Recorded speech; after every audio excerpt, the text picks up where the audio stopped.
Idrissa has severe stomach pains. He's just been rescued after his boat capsized in the Mediterranean Sea on Monday. He's one of 4 African migrants brought to a Tunisian shelter. While waiting to be taken to hospital, news arrived that one of them from Ivory Coast had just died. Dazed and confused, 22-year-old OTHMAN from Mali told us how the boat they were travelling on sank just hours after leaving Libya. He says there were 86 people on board, including women and children.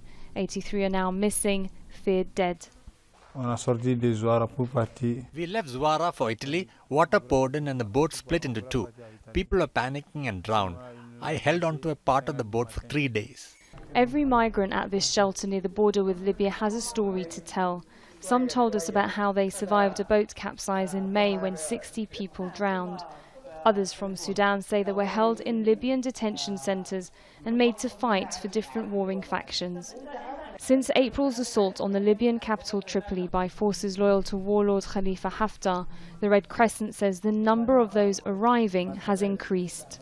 Our shelters are full. We're concerned there will be an influx of migrants and refugees. Recent fighting in Libya is forcing more of them to cross into Tunisia, which has an open border policy, while Europe doesn't. The number of people trying to reach Europe from Libya increases during this time of the year too.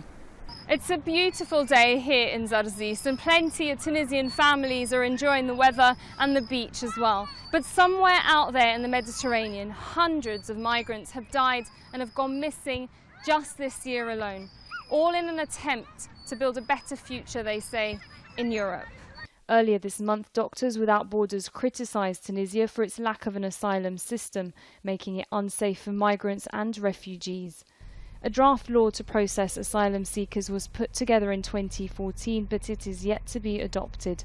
On Thursday, Prime Minister Youssef Chahad called for a meeting to discuss the migrant issue. Fishermen in Zarzis believe the government isn't entirely to blame.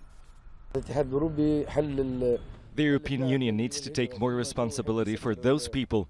We're the ones caught in the middle. As fishermen, we'll always try to rescue migrants at sea, even if criminalized. The latest victim will be buried at this new cemetery behind the Zarzis shelter. His family will never get to see him again. But despite that, many at this camp say they'll keep trying to reach Europe until they succeed. Sara, Khairat, Al Jazeera, Zarzis on the Tunisian border with Libya.